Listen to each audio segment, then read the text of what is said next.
All right, good morning, everybody. We are ready to get started. My name is Jennifer Morris, and I am with MadCap Software. I want to thank all of you for joining today. We're so happy to have you. Today, we're going to be talking about integrating training and technical documentation, because now more than ever, it's important to think of ways to bridge the gap between these two important overlapping disciplines. So if you're looking for ways to transform your technical documentation into an engaging e-learning program, or perhaps you have existing training content that needs to be blended and integrated into your documentation initiatives, well, you've come to the right place. So joining me today is Andrea Maliska, founder and CEO of Rebel Learn, who will demonstrate how to add e-learning features to your Flare projects. She's going to review how to create self-assessment questions and quizzes and also publish them to a learning management system. She's going to share tips along the way for best practices for managing this content with design best practices and also single sourcing in mind.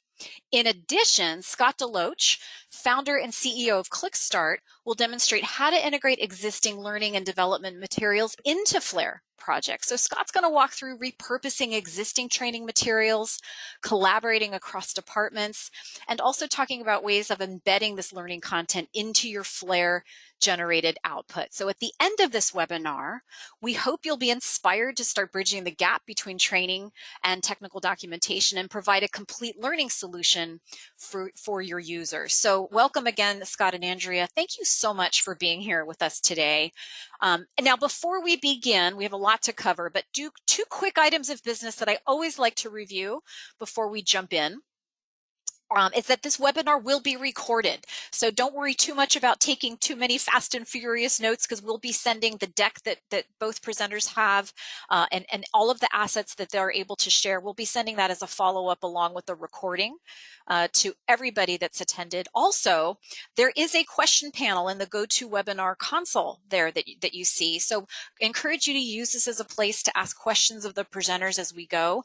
If there's a specific question that you want to direct to either Scott or Andrea, since we have two here today, would ask that you just maybe in the question just put in their name before you drop in their question, or if it's a general one, you don't have to specify anybody in particular. But if you wanted to ask it of one of them specifically, that would help tremendously to put their name in there. So do use that as a place to drop in questions. We might not be able to get to all of them today given the time, but whatever we don't get to live, we'll follow up with a question and answer document at the end. So again, Scott and Andrea, thanks so much for being here. I know you have a lot to cover and we're ready to go. So I'm going to go ahead and turn it over to you.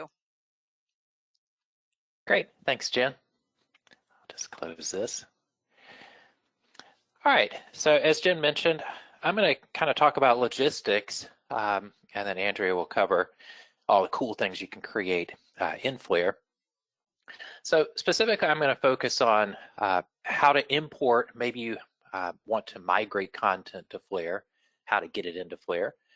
Or maybe you have some existing content, maybe somebody else is developing it and you want to reuse it, or as we can talk more about, maybe you want to share content, as in, you're kind of both authoring the content. I'm thinking maybe of a documentation and a training department, and you're sort of sharing the content where both sides might want to update it and share those changes with each other, so we can talk about that. And then the last two techniques I want to cover are, maybe it's on more of the output side. Hey, the content's out there. There's this training content we already have out there, and I want to sort of embed it into my content. I want to reuse it, not on the source side, which might be importing or reusing, but the output side. Hey, we already have it in LMS. I want to leave it in the LMS, but I want to use it with my Flare content. Or even, hey, we have some existing content and it's in something. We'll talk about the something it might be in, but it's in some application and I want to sort of live convert it to HTML. How do I do that? It's trapped in something, let's say PowerPoint. I want to get it out of PowerPoint dynamically and turn it into HTML. So that'll be the last one. So they get a little bit more complex as we go. But we'll start with the importing. All right, and those of you that use Flare, you may have imported content already. I'm focusing specifically on importing content from Word or maybe HTML files.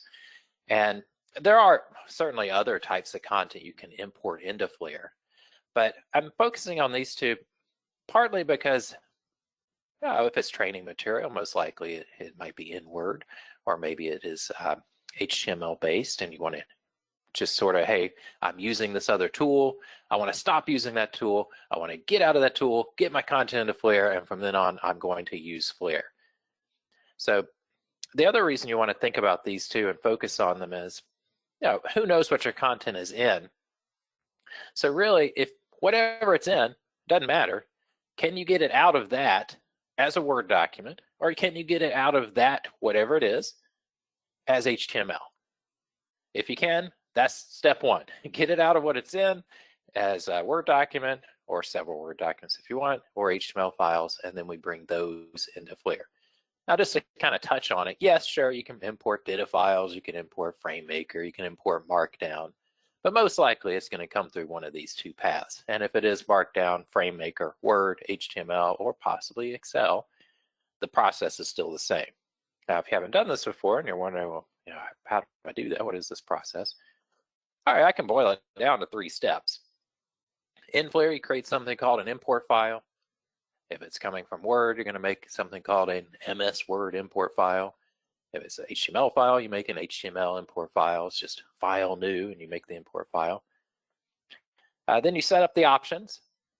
So there's lots of options that let you customize how the content's going to be imported. And then at the end, you click import, and Flare uses those options, and it imports the content. So if you are developing the training material, and you're saying, I just want to develop all the content into Flare, then this is probably the path you would follow. Hey, let's get it out of the current tool, and let's get it over into Flare. But there are certainly other options. Next option. Maybe you're the person developing the content, and you're thinking, well, I like developing some of this content in this other tool. I'm certainly not saying you have to develop all your content in Flare. Maybe you want to keep using another tool and you want to use Flare. So how can we do that? Or maybe it's somebody else. Maybe it's another department and they're developing content, and you want to somehow reuse or share the content. Now, the reason I've kind of said reusing and sharing here, we might use the same process, but there's a really interesting twist here. And this is, now we're getting to a point, maybe if you currently use Flare, this might touch on a feature that maybe you're familiar with, but you haven't really taken advantage of. And I'm going to kind of point out an interesting extra feature of this Flare that is rarely used, but it's really cool. It's an interesting extra option, and that's what I'm calling sharing here. All right, so we have some content outside of a Flare project. We want to reuse it or share it. Now, how do we do that? What is the feature involved in Flare to do that? And it's going to tie into videos and images, but let me tell you this part first. It's going to touch on external resources. That's the feature in Flare.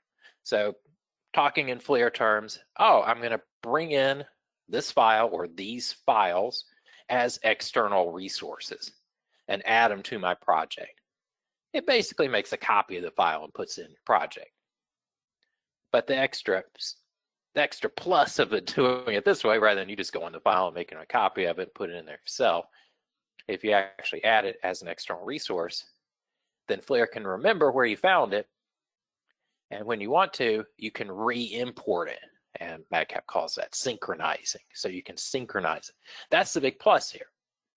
But later on, if I'm wondering, hey, has the other person changed this file? I don't have to go look and see myself if they changed it. I can basically ask Flare, hey, go check to see if the file changed, which is called synchronize.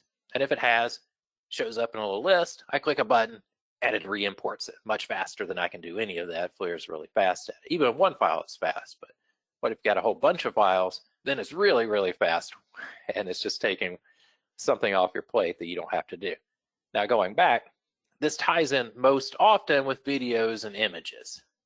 It could be anything. I do this a lot with PDF files, but thinking specifically about training materials, and you might be thinking, well, most of my training materials, they're videos that we've recorded.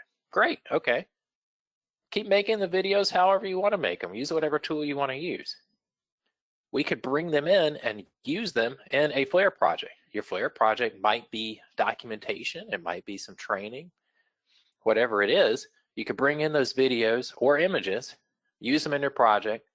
The other person is the owner, which I'm calling reusing, anytime you want. Synchronize. If they changed them, it'll overwrite the old copy of the video, the image, the PDF, or whatever with the new one. Cool. So I know that we're sharing the files. We're using the same copy. Now, the sharing part, the cool thing about the external resources is almost always overlooked. Now, in some cases, you might not want to do this, but I want to mention it because if you consciously do it, it's pretty cool. Let's say that you bring in an image, just to pick on an image. So I bring over this image. Somebody else created it. Let's say it's a screenshot. Who knows? Bring in the image I'm using, and then I realize, ooh, the image needs to be updated. If you bring it as an external resource, either person could change it. In the Flare project, I could decide, ooh, let me update the image. I could change it, and just like I can synchronize and see that someone else changed it and re-import it, I can change it and send my change back to them. So that's the part that I'm calling sharing. So in this case, if it's, hey, I don't care who fixes the image, as long as one of us fixes it, then we both benefit. That's a huge time saving. We're not kind of in these separate departments, what you might call these silos, where, oh, I've got a copy of the image, I got to go create the screenshot, I got to maintain it. They've got the same screenshot and they've got to maintain it. And maybe our screenshots don't even match. What we're seeing here is, no, we're literally sharing the same image. Either of us fixes it, both of us gains by pushing, when you synchronize, the change back. So that's an interesting feature of external resources if you haven't done that before. All right, what about more on the output side? Embedding. So the idea here is I've created something in Flare. Let's say it's a help system. It could be a knowledge base. It could be some information portal. It could be training materials, whatever you've created with Flare. There's some other content that already exists that you want to sort of embed into your content. How do we do that? Now, the specifics, what would this content be? Maybe it's a web page or some other HTML file. Or maybe it's a PDF. I do this often with PDF files. I'll show you an example in a second. How do we do it? You know, the literal how part. Well, in Flare, you can insert an iframe. In the insert ribbon in Flare, you click iframe, you insert it. And it puts in this code, and you can specify, hey, here's the page, if it's, you know, some website. Here's a page I want to embed. Or if it's a PDF, you can try using an iframe, but I wanted to touch on this. There is another option. You can also possibly use the embed tag. So you could use iframe, you could use embed tag. Check them both out. They both have pros and cons, but there are two options that I often use with PDF files. If it's HTML file, I would use an iframe, but PDF, try them both because there are pluses and minuses both ways. Now, here's an example if you're kind of trying to visualize, why would I ever do this? This is something I do all the time. Let's say in this example, oh, I've got to write instructions for how to fill out a W-9 form. All right, well, first of all, I'm not going to copy the W-9 form to my project because then every time it's updated, I got to go back out and update it. That's a pain. I want to embed it, and you can. You could put an iframe. In this case, it might be on the right-hand side.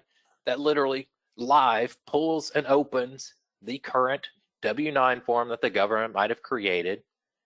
And then I could have my instructions on the left. And that would be a live form. It's not a picture of it. I could have the instructions on the left, and someone could live, because, you know, the government, this is a live form, the blue part. So I could have the instructions, and they're literally filling it out while they read the instructions right there, and then they could print it or save it. Much more efficient than showing them a picture, letting them download it, just having it right there, open an iframe. So that's just one simple example if you want a visual of it. But this technique isn't limited to HTML and PDF, just to kind of expand the concept. Sure, what if you have Office files? Excel, PowerPoint, Word. So this is a situation I run into a lot. Let's imagine that your company, you create what hopefully we'll be back to this soon, stand-up training, in-person training in PowerPoint. Many teams do that. You have all this great training material in PowerPoint, and you actively are updating PowerPoint, and you're not saying, I want to get out of PowerPoint and use something else. We want to keep using PowerPoint, but we want to leverage all this great content we have in PowerPoint. You could embed it, just like I showed you with the PDF. That could be a PowerPoint over there. You could have additional information in the web-based training, leveraging or building on your stand-up training that is delivered using PowerPoint or Excel, depending on what you're teaching about. Maybe you have of course you could be teaching someone about Excel, but maybe you have spreadsheets or something and you're teaching them how to do project management in Excel, and Excel is the tool they'll be using. You can embed that. Or maybe your training materials are in Word, how to leverage that. It's still going to use an iframe, but how do we make it so that someone can be updating the Excel, the PowerPoint, and Word, and we make sure we have the most recent content? I don't want you to have to send me the PowerPoint, Excel, Word, or whatever it is every time it changes and I put it in my project. I don't want to have my own copy of it. I want us to share the copy where you can change it and I'm using it. Now, maybe you've seen this, but maybe you haven't thought about using it with Flare. You store it in OneDrive. Now, most people store files in OneDrive anyway. And if a file is stored in OneDrive, you can share it. You can have security options. You can see there's a bullet there. You can have the security options so only certain people can get to it. So it's not like it has to be seen by the world if you don't want it to be. But once you go through that and share it through OneDrive, it gives you a link. And that's what you put in Flare when you click Insert iframe and it asks for the URL. You copy that link right there from OneDrive, and that's how you could embed it. The other person could be updating it, or you, as a Word, PowerPoint, Excel, or any other Office file, PowerPoint if you want, and it would live update in the output. Now, there's a lot of cool options to customize it. Anything from, hey, when I embed my Excel, I want them to be able to actually edit the Excel file or just look at it. Imagine the user where you have instructions they have to interact with Excel. Or PowerPoint, do you want them to actually interact with the PowerPoint? Maybe you only want to show one slide or one sheet for PowerPoint or Excel. Maybe you want to provide a print button. Ton of options. So the options for Excel, let's do URL. It's an extremely long URL. As Jen mentioned, we're going to provide the presentation. Don't even try to write down the URL. It's a nightmare. So you'll have it in the presentation. And PowerPoint has some cool options too. The one that I listed there is probably the most common. Maybe you're thinking, well, I want to show it slide by slide. I don't want to show the entire PowerPoint. You can just tell it, hey, go to this PowerPoint presentation and embed this one slide.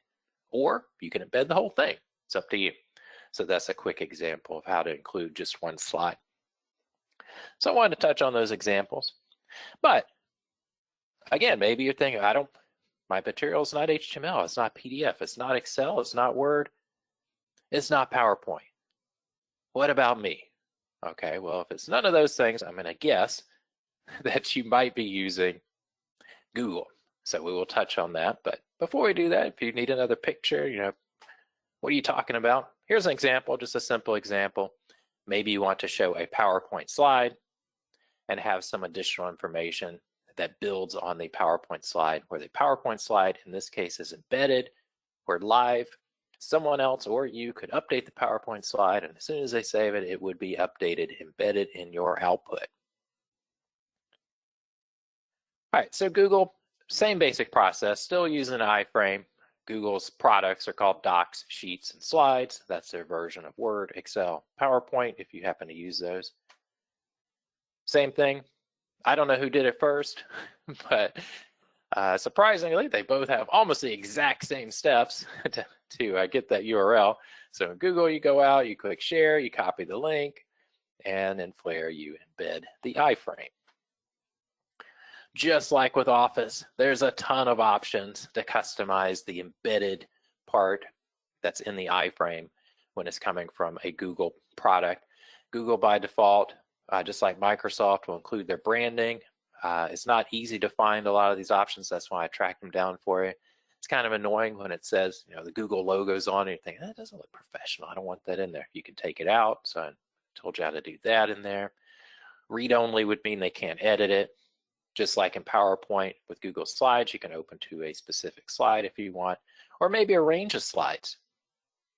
You know, maybe you want on your specific page, you know, your topic, hey, I want them to see slides 1 to 4. You could do that as well. So a lot of cool options. Again, they'll be in the presentation. Obviously, it's right here. Don't feel like you have to write them down. I'm just touching on some cool options that you can take advantage of. And that leaves the last option, the most advanced option, the coolest option, the one I've been focused on the most recently is the idea of converting. So converting would be, hey, we have content, it's out there. Maybe it's in PowerPoint, maybe it's in Word. We'll focus on those two. It doesn't have to be just those two, but you know, a lot of times training content might be developed initially in Word or PowerPoint. So it's in Word, PowerPoint. I want to somehow reuse it from Word and PowerPoint, but dynamically convert it to HTML and embed that HTML. So have a PowerPoint file, pull content out of it, maybe a slide, maybe a group of slides, or maybe content within a slide or within a Word document, kind of pull it out and turn it into HTML and embed it into my content. How do we do that? Well, you might guess we're going to use scripting for that. If it's in PowerPoint, the tool that I use is called PPTX. That's kind of a jQuery plugin you can use. I've given you the website there. There's an example of the script, not too hard. You basically tell it the PowerPoint file you want to use, how many slides you want to grab, and what it looks like so you can see it. This is an example. This is a very boring looking PowerPoint intentionally. It could have lots of cool effects in it. But this is not just a PowerPoint open. This is actually converted. This is HTML. This is a big div with HTML in it. I could actually pull this content out, even in this blue area, pull it out of there and use it, embed it into my content. So I could use it as sort of an information source within my topic. If you want to show a bunch of slides, you can. I could just use one slide if I wanted to. If you go to the website, PPTX, their website, they have an example with, it's kind of crazy looking, every possible option you might use in PowerPoint just to prove that it supports pretty much every feature in PowerPoint. All right, so that's a great PowerPoint solution. I've used it several times. It works great. And then what about Word? Hey, we have some content in Word. We want to leave it in Word, but at the same time, we want to dynamically be able to pull content out of Word and use it in a Flare topic. There is a plugin for that. It is called Mammoth. Both of these plugins are free. So Mammoth, you tell it again, hey, here's the Word document. Here's what I want to pull out of it. And to see it, here's an example. So this is a Word document that has been converted to HTML. I could show it as is, or I could actually say, ooh, I want this part. I already have my own content. I want to sort of inject this content into my content. I could do that. I could pull this content out that I've highlighted and put it into a Flare topic dynamically. And if someone changes the Word document, this part of it, my topic in the output would dynamically change. Just like I could totally reformat either of these. I made the examples look very, very, very plain, but it could look totally different. The Word document could be very plain formatting. With times like this, I could pull the content out and totally reformat it, strip out anything I don't want, dynamically customize it, and reuse it in my topic. So I've been doing a lot of that to repurpose training materials and still be able to use them in stand-up training or in kind of recorded training and still use it dynamically, say in help topics or knowledge bases. So those are the techniques I wanted to talk about. This idea of, hey, we're going to keep using multiple tools. How do we do that? Either on the source side, maybe we want to convert the content or embed it, or you might say, I'm done using multiple tools. I want to get it all into Flare. You could import it, or maybe you want to collaborate with someone and reuse their content. And as a plus, extra step of that, maybe actually share the content where either of you could update it. We can do that using an external resource. And then I'm going to pass it over to Andrea. Now, what she's going to talk about is, hey, how do I make cool training stuff in Flare itself? So that's coming up next. Let me switch the view to her.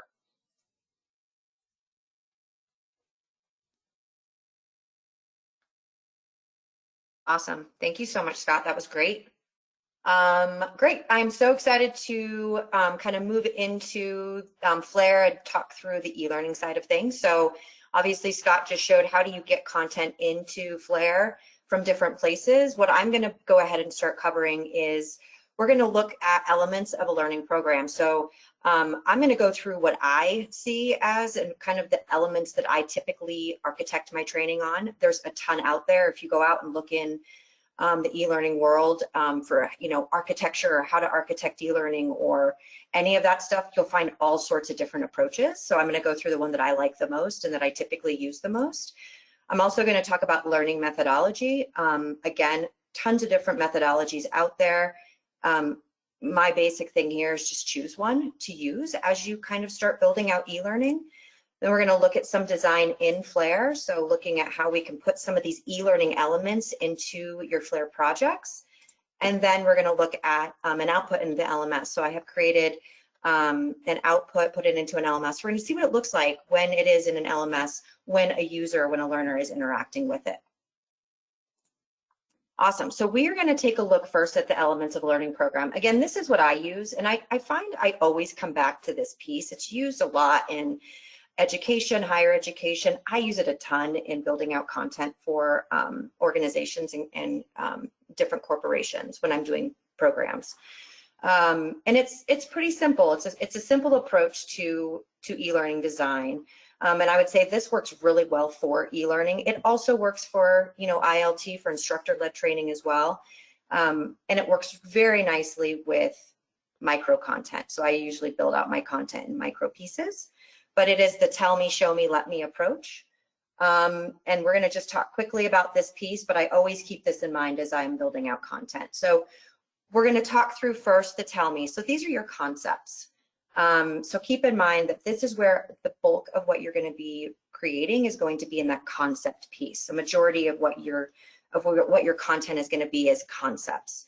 So these are going to be those new pieces of information that you want the individual to know, the ideas, the how-tos, the release notes, the new features, system requirements.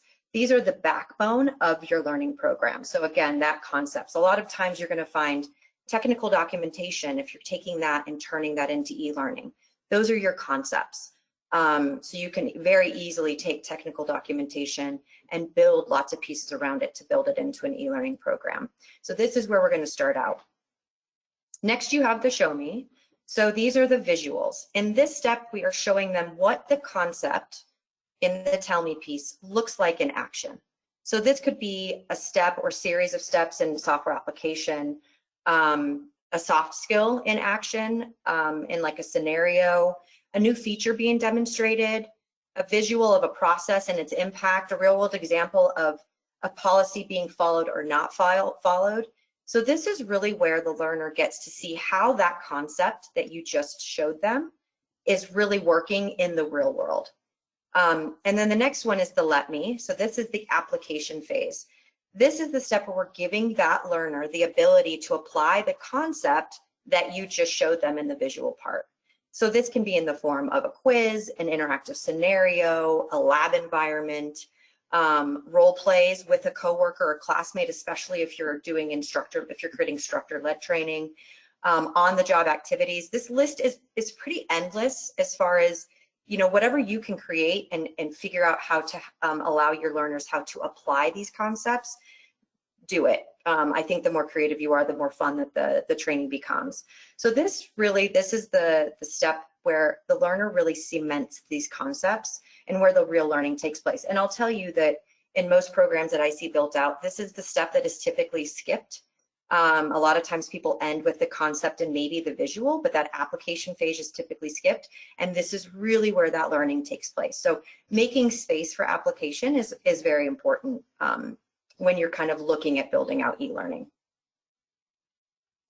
So next I wanted to talk through methodology. So I follow the ADDIE methodology. I do an iterative ADDIE methodology.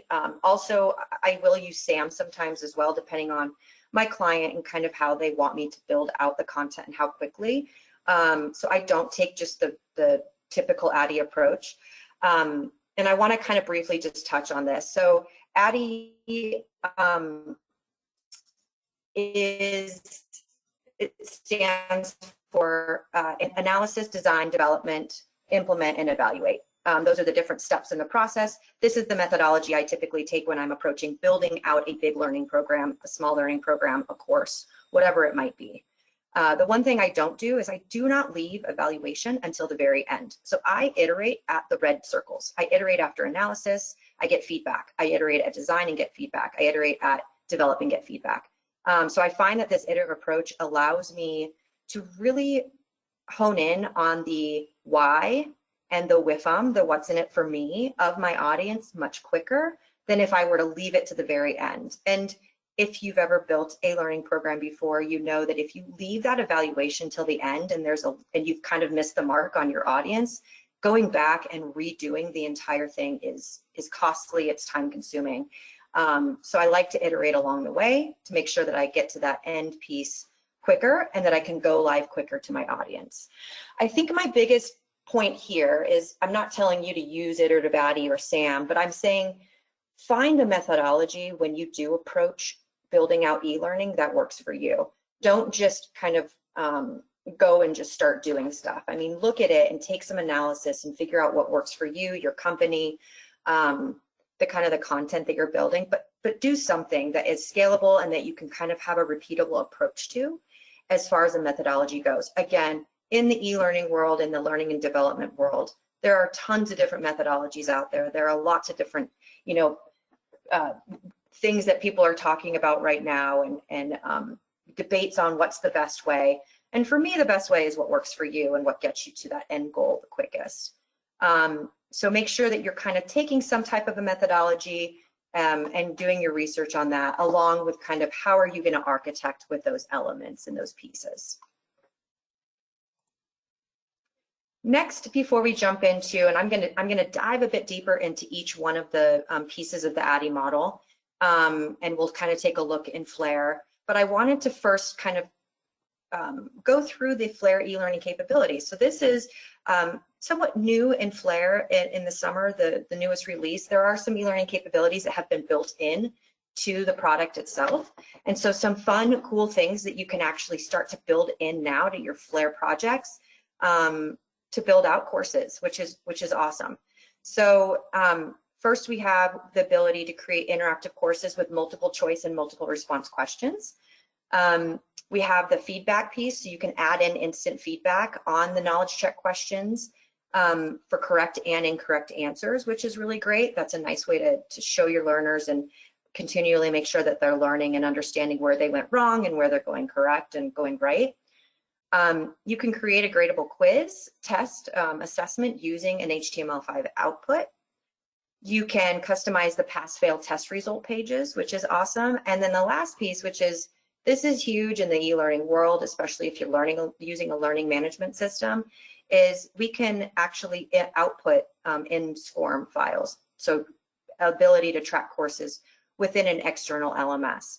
And to kind of touch on that Scorm piece a little bit more in case this isn't a word you've heard or you've heard it and you don't really understand what it is. Scorm stands for, it's a shareable content object reference model, but it's basically a set of technical standards for e-learning software products. So Scorm allows a learning management system, a learning platform system, to read and track any quizzes, engagements that you have built inside of that content. So if you are creating a quiz or a knowledge check directly in your content and not in the platform itself, Scorm is going to allow the platform to still track those results and output those results and have kind of a pass-fail and percentage complete within the platform itself. This is really big when you're building out e-learning content, because if you want your content to be engaging and to build those pieces directly into the content, you're going to want to have the output be Scorm compliant so that you can then go ahead and track it in your platform itself. The other piece that Flare has done, which is awesome, is Flare has also put out a nice selection of e-learning templates from which you can start out with. And I'm actually going to be using, and I've started out with a template called the Cabrillo template that you can actually find on the MadCap website. But in your project, when you're opening a project, you do have the option to start with an e-learning template if you don't want to start from scratch. And they've done a really nice job of already putting some elements in there to kind of help get you going and help make that process a bit quicker, which is awesome. And also just give you some ideas on things that you can do. So utilize the e-learning templates if you need to, and one works for you. And you'll kind of see the Cabrillo template that I used today. So we're going to talk quickly about analysis. So the analysis phase of ADDIE, and something that you want to make sure that you're doing, again, this is a step that is often missed and not done, but you want to make sure that you know who your audience is. How do they prefer to learn, kind of what their learning preferences are, and even more so, what modalities you need to create your content in order to help them learn the skills that they need to. So there's a lot of different modalities that you can kind of create content in, right? There's videos, there's interactive courses, there's on-the-job activities, there's PDF files. I mean, there's all sorts of different options that you have when it comes to building out content. So understanding who your audience is and what modalities they need that content in order to learn those skills is really important. And again, it's really easy to skip this step and just kind of start creating content and not go through the analysis phase. But a lot of times what I see is when those programs get created, they're often created for the person that has created them. Because they didn't get to know their audience, they're kind of creating it based on their own preferences or their own, needs versus the needs of the audience themselves. So it's important to make sure that you're really understanding what drives your audience here. And what you can do to best architect this content to reach the goals of the program itself. You also want to understand, you want to do some gap analysis. So you want to understand what already exists. What can I reuse? And we'll talk about content reuse a couple times here, especially when you're talking about Flare. And Scott showed you how there are different ways that you can reuse content in different formats, update that content quickly, and have it automatically populate back into Flare. So making sure that you're reusing content where needed. What doesn't exist? So where are your gaps? What content do you need to architect and create? And then lastly, what is there but is outdated? So this is kind of a good round idea and look at how you kind of analyze pieces based on what you're building out in the beginning so that you can make sure that what you're designing is on task and on target for what the goals are for this. One thing to mention before moving on, again, if you are utilizing the iterative ADDIE model or even a SAM approach, it's very good practice to make sure that, again, you're getting some type of feedback at this point. So a lot of times with analysis, I will have some type of analysis doc that I then put out to my stakeholders. I get feedback on, I make sure that I nailed the audience, that I have the gaps, that they understand kind of where I'm going with things. It doesn't have to be big. It doesn't have to take a lot of time. It can be a real quick, hey, do I have this right? Great. And then keep going forward. But just make sure that you're not building out learning and these programs in a vacuum. Because oftentimes, like I said, that can get to a point where you're building it for yourself and not for your audience. So next we're looking at design. So during design, you're outlining, you're storyboarding, you're architecting the content, you're figuring out how to break up this content into digestible pieces, where to add in interactions, knowledge checks, and engagements. So this again is where I really apply that tell me, show me, let me approach that I talked through before. So breaking up the content into smaller targeted pieces, again, I build out my content in microlearning almost all the time. In those smaller topics, and then building in the show me and the tell me around these targeted concepts. So this really allows your learner to get the concepts and apply them much sooner than if you were to wait until the very end. So think about a training maybe you've been in and you went 45 minutes listening to the listening to the instructor talk. you learned 5, 6, 7 different concepts, and you didn't have any chances to apply those concepts or see them in action. Your ability to retain everything in that 45 minutes is going to be much lower because you didn't actually get to apply. Again, the application piece is where you are kind of cementing those topics and those concepts in your brain, and that's where the true learning is taking place. So making sure that you are building in those interactions with those new concepts in smaller targeted chunks really helps combat that knowledge attrition. So knowledge attrition is a real thing. It's huge. You probably have, you know, had it happen to you after you've gotten out of a long training, is you remember 30-35% of what you were taught. So kind of building in space for individuals to apply these pieces, practice, you know, hands-on type of stuff is really where they're going to kind of keep that and retain those pieces. Again, this is also where you're going to decide if you're going to start with a blank project or a template. So in Flare, if you have a template that they've provided that works nicely for what you want to do or has some of the elements you want to start with a template. It kind of has it all built out for you. If you don't have that, then you can always start with a blank project. Kind of having an idea of where you're going to start and looking through that at this point is a good idea. And then, of course, I'm going to always say this over and over, is evaluation. So again, once you get a design in place, whether it be an outline of what you want to do with the interaction points, a presentation, whatever it is that you, however you like to kind of put together this piece, have it reviewed by your stakeholders. Make sure, again, that you have the right topics and concepts in the right order before you really get in and start designing. And then lastly, I wanted to talk through the content reuse. Again, don't forget about this. Don't forget that you probably have this content somewhere, especially if you use Flare for your technical documentation or training materials. You probably have this content in there. So make sure that you are reusing this content that's already in there and making it easy to update as you go forward. So use the power of Flare when you're building out these e-learning courses. Use those snippets and the micro content that you've already created. And then that way, when you go forward and you need to update these courses going forward, those updates are not as heavy as they can be going down the line.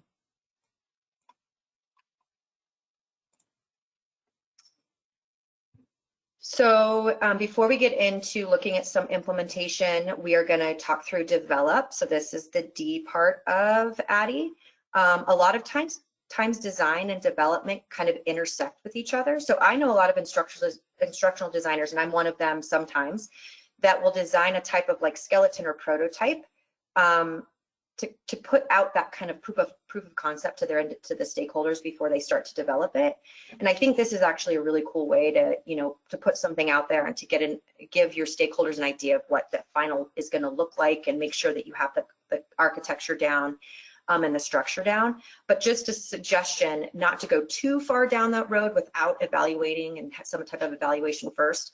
Again, I will say it over and over, you know, turning around an L&D boat is difficult sometimes when you've gotten pretty far down the road, especially when you're developing content in something in a management tool like Flare, or you know, you've gotten into an LMS. So making sure that you're developing in a way that is beneficial to you and doesn't kind of cause more time on the back end. But this is a really cool way to do it. But this is, you know, where you're going to be developing the content itself. One thing to keep in mind when you are developing content, the more senses that you're able to incorporate into your learning, the higher the retention rate of that learning. So if you can provide an experience in your learning where they are reading, so using visuals, clicking on the content or interacting with it, so the tactical and the visual together, as well as maybe listening to a voiceover or watching a video or interacting with a video with that audio, then you've just used 3 of the senses in your online course versus just reading or just hearing something or just clicking through something. So the more of these senses that you can kind of incorporate together, the higher the retention rate for that individual is going to be on your content. So let's take a look at at the development that I've done. So here is a project. Again, I started with Cabrillo as my template. So you can see on the left-hand side, in the Content Explorer, all those different options that they've given you in Cabrillo that you can kind of start with. They have the drop downs, the hotspots, the iframe, 2 tiles of video. So I built my course out of Cabrillo, and this is showing, and actually this template is a really good mix of just different interactive options that you can use to build a really great e-learning course. So I'm adding a video here that I created. So all I'm really having to do is just go and replace the title of the page, the paragraph underneath it. This is one of those places where I'm going out and I am replacing the video that's in there, which is great, super easy to do. I just had the video kind of stored directly on my my laptop, and I was able to just go ahead and go in and replace that video. And then next, I wanted to show you, and again, I will see the output in the LMS, but this is where I was kind of putting in using the drop-down functionality. So here I wanted to create something just more interesting than just a bulleted list for definitions. I wanted to use, so I'm using kind of the drop-downs here. This allows the learner to expand and collapse the data as needed. It's just a really clean way to provide a lot of content without being overwhelming or word heavy. It allows the learner to see as much as they want, or close as much as they want, and everybody's just a little bit different. So these start closed, and you can go ahead and open and close them, and I'll show you exactly what this looks like once we get into the LMS. But this is kind of a nice way to spice up something that might otherwise just be bulleted points. It also brings in that interaction of clicking with reading, so it's hitting 2 of the senses, which is nice. You're kind of interacting with the content versus just reading it.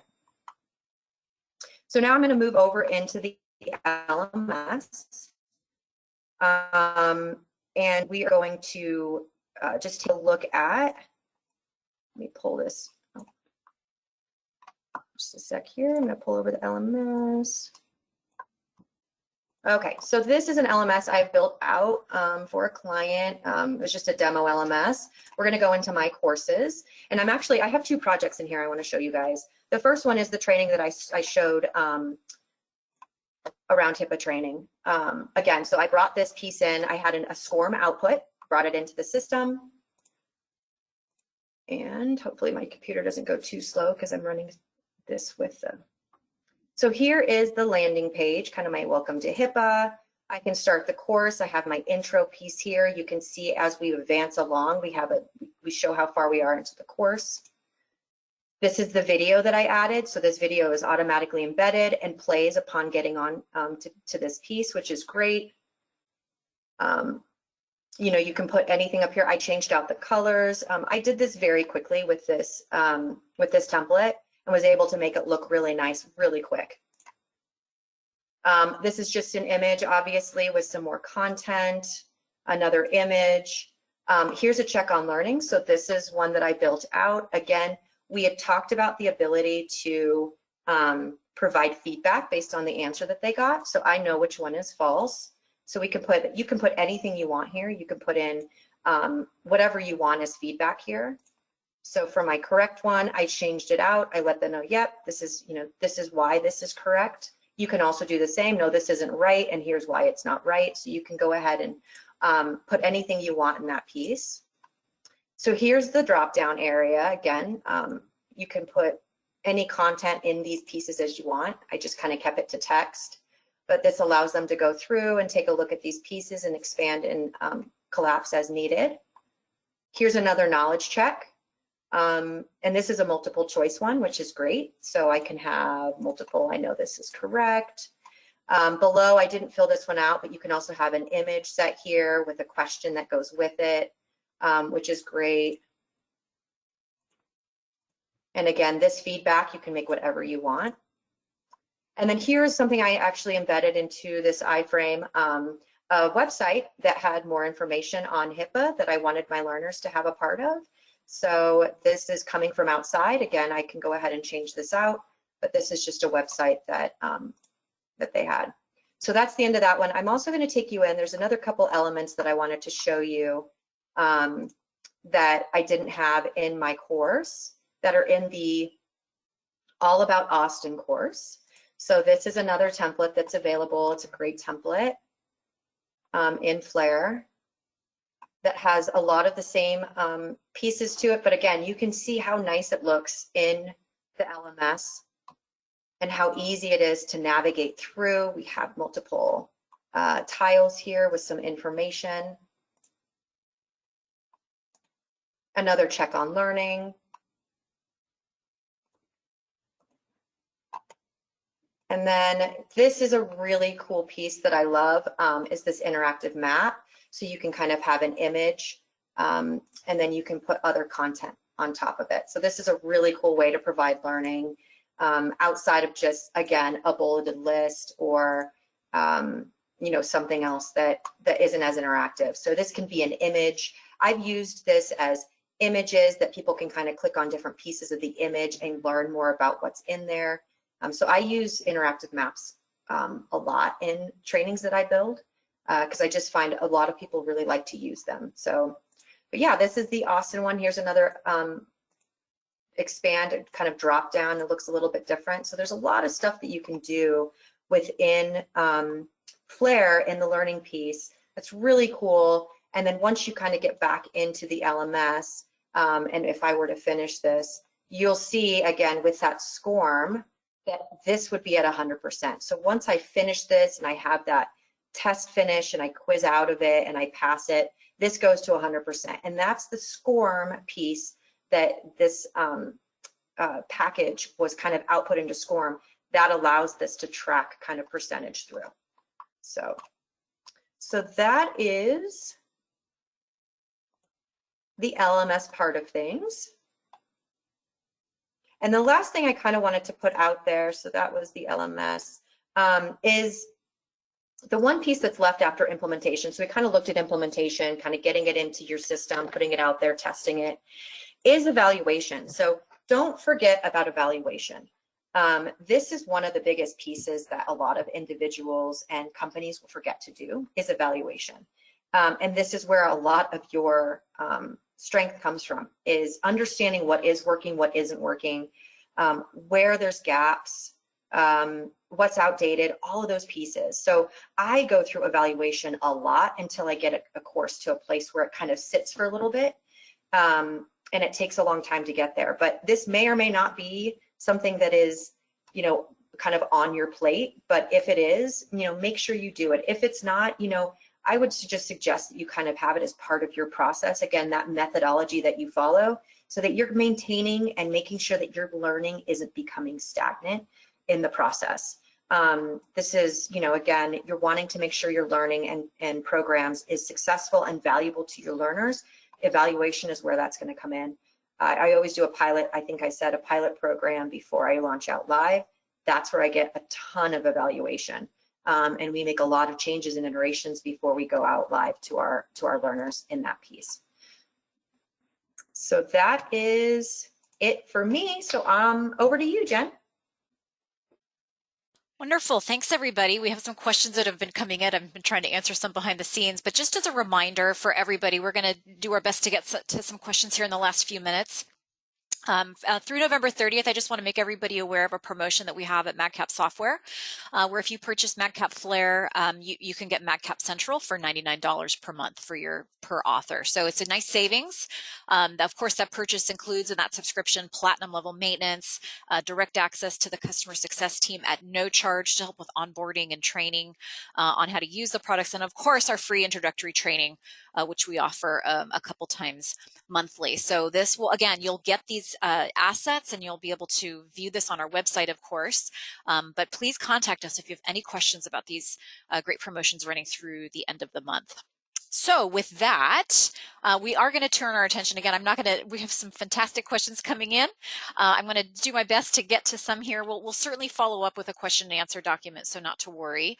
Kind of going back a little bit just to Scott, you were talking about external resources. Some questions came in.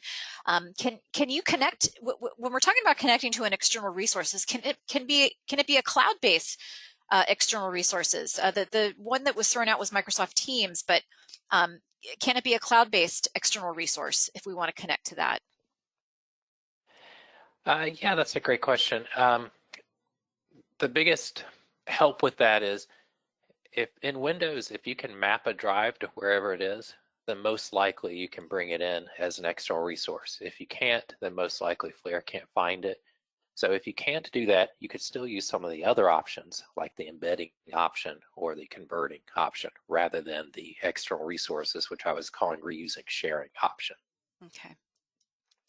And then kind of piggybacking on that, when we're talking about embedding a URL from OneDrive, when you were mentioning that, how important is it in terms of the naming convention? Do new versions break the iframe/embed action? Yeah, that's another great thing to coordinate, whether it is an external resource or you're embedding it. We don't want the other person changing the file name or moving it, of course, because that's going to break it in either situation. So just a quick tip, what I usually tell them is, hey, I get the idea that you want to archive past versions of it. Let's agree on what the file name is of the current version. So let's just call it, file X. Don't ever change that. If you want to archive one, then save it as like file X and add the date or whatever version to the archived, not the current one, and then it'll work fine. Gotcha. And then a comment came in. We'll definitely be using the embedding iframes approach. But at what point is the embedded content in Flare updated? We talked a little bit. You were talking about that. Does that happen when you publish? The embedding options and the converting options are sort of after the fact. After you build, they're in the output itself. Whereas reusing and importing would actually be inside of Flare, more on the source side. So if we're thinking about an iframe, which is more on the output side, immediately if you change something and or anyone changes it and it's in an iframe, it'll immediately update. So if you show some website in an iframe and someone changes the website, you'll immediately see the change. Now they might have to refresh the page or something, but it's a live change. There's nothing extra you have to do. Right. And then when I think this question came out when you were talking about converting content, maybe perhaps using the scripts that you mentioned. But the question was, can converted docs be tagged as micro content for search? Yeah, if you import something, then it's just content. You could certainly turn it into micro content. And the same thing for the reusing or sharing. I've worked in projects where we bring in micro content block, I would call them blocks, so micro content blocks, and share them between projects using external resources. So yeah, if it's on the source side, if you want to use a micro content, you can use it for anything you want. Mm-hmm. And then this is a great question that came up, I think, when you were talking about the Mammoth JS. Is the only reason to use Mammoth to convert content in Word versus Flare's Word import is to maintain /sync changes to the source Word document? Or can Mammoth be used to more as an alternative way to import content or Word content into Flare? Probably the biggest reason that I would use something like Mammoth is someone else, maybe not even inside our company, all these could be used just to share open source content, but whoever's changing it in Mammoth's situation, it's a Word document. So if someone's changing the Word document, I don't need the whole thing. I'm almost using it as an information source. Imagine it's a glossary and I want to pull it, just to pretend. I want to pull in one definition. They're going to be constantly updating that glossary, moving stuff around, adding new terms, changing the term I want to use. I want to pull out just that one term, put it into a topic, or maybe a field description, put it into a topic. Happens to be stored in Word. It could have been anything.